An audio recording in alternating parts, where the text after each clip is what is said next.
Now, the question is this. If you've been observing the Generation Z, those are people who were born from 1996 all the way to 2010. Those are the people who are called Gen Z. Let me just put that on board.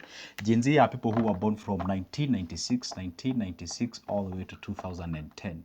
2010. These are people who we call them the Gen Z. Now, the question is, if you've been observing them quite keenly, and by the way, you realize there is a certain character that they have that is quite different from the rest. Okay, this is what happens. We have the baby boomers. First, this is how it goes. We have the baby boomers, baby boomers. Baby boomers are basically our parents. We millennials. I am a millennial. Okay, millennials in anybody who was born from 1982, 1982 or thereabout up to 1995. Those are the millennials. So you find there's something different. So the baby boomers gave birth to the millennials. Millennials gave birth to Gen Z, but not really the case. Depends if millennial you actually married long time ago or something of sort. But there is we have some Gen Z who are given birth by the baby boomers. So we have the baby boomers. These are 1960s people and 1970s people. They gave birth to the millennials. But if you look the characters of these three people, if you look at the baby boomers, these are people who we call them. They are frugal people. They are frugal people. The language of sacrificing, making sure that they delay the gratification for the sake of tomorrow, investing and what have you. They speak that language a lot. And the kind of the investment that they talk about is mostly about the real estate, about parcels of lands and what have you, farming and what have you. So you find these guys are basically people who inherited the country. The parents to the baby boomers, their parents are the silent generation, the generation that fought for the independence, especially if you come from Africa. So what happens now? These guys, they speak the language of sacrifice, the frugality, and real estate, and what have you. And again, they gave birth to this. So these are the elite people. These are the people who were born during the era of the technology. Things become the invention of the microwave, the invention of things like, solving things, the phones and communication skill, telecommunication, and what have you. So they came up in an era whereby the technology was actually evolving and what have you. So these guys didn't actually, they are the inventors of the technologies, but they really didn't converse it. They're not well conversant with them. So these guys now, we have the new generation called the Generation Z. And then we have the new generation as we speak right now, it's called the Generation Alpha, which is starting all the way from 2013 to the present. Now, the question is this Generation Z, they have a certain character that most of us are observing. Why? They have what we call the guilt-free spending. Let me explain what is guilt-free spending. Guilt-free spending is basically the money that you dedicate for the purposes of going for an outing, throwing parties, having fun, behaving as if there is no tomorrow and what have you.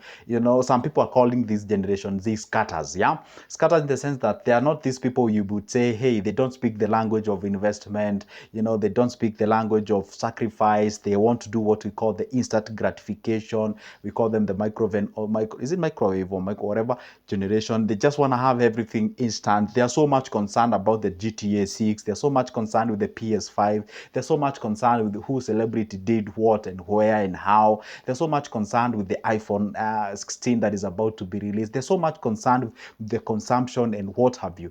They totally speak a different language compared to the baby boomers and extensively the millennials. We do have some millennials who really question the performance of the baby boomers. And do you know what they say? Right now, there is a great wealth transfer because the millennials are about to receive the inheritance from the baby boomers. And the millennials will be the one who are now the custodians of the wealth and what have you. There is a slight similarity between the millennials and the baby generation Z because they tend to borrow a little bit of a thing. But a millennial, you find they tend to not to be so aggressive. They're not that aggressive compared to the generation Z because millennials, how we were brought up, especially in African society, you're not supposed to, what we call, like when you're talking to a parent, you're not supposed to face them, say your views and your rights, and you cannot speak that way. But this one are speaking that language. And I bet that's why in Kenya we are facing this, the generation Z, the finance bill kind of a thing, the protest and what have you.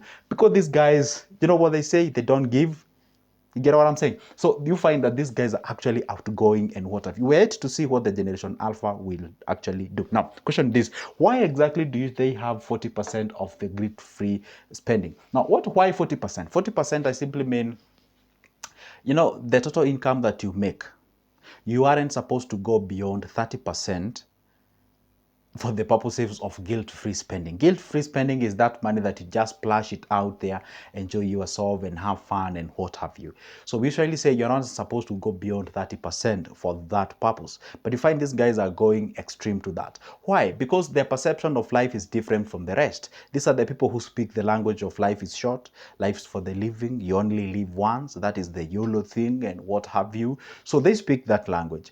And the language of maybe say the, you know, what do you call it? The language of investing, it's not really that thing that they speak about. So basically what happens with this generation Z, the generation Z, is that they were born in an era whereby expressing yourself was encouraged, and also being out there, you know, presenting your views. And then they were born in an era whereby you find the world is a global village. I mean, a guy from, you know, in Burundi somewhere with just a smartphone can tell exactly what is happening in America, what's happening in South America, what's happening in Jamaica, and what have you. It's like a global village. They can do face calls there. I mean, you find they're so much informed and what have you. And this is the reason why you find you cannot be able to carry them down. Why? You tell them, I don't know, the IMF did this in terms of the loans. They know, they can Google, they can even tell exactly what is happening in the world.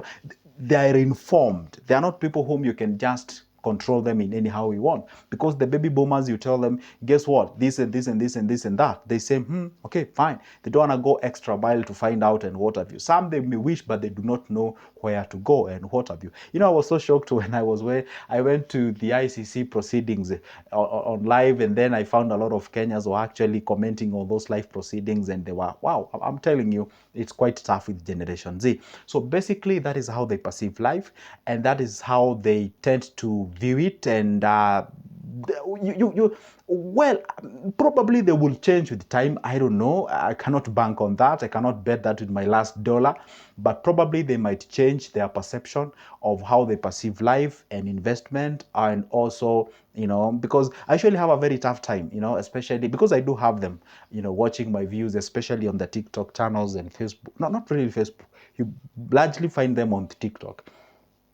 So you find you can speak the language of, for example, there was a video I made and I said, hey, if you invest 5,000 continuously for a period of 10 years, you know, pumping that money in every month, you're going to have yourself like a million bob at the end of the 10 year.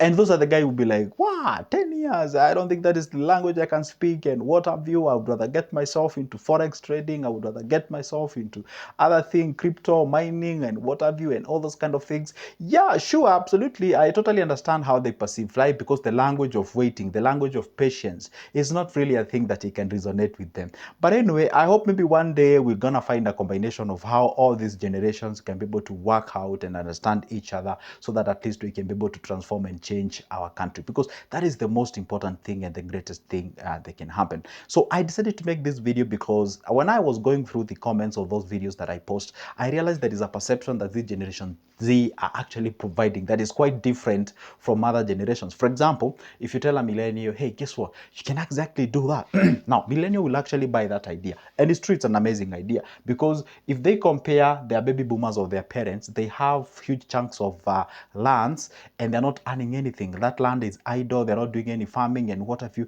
They just believe that the wealth is on the land and parcels of lands and what have you.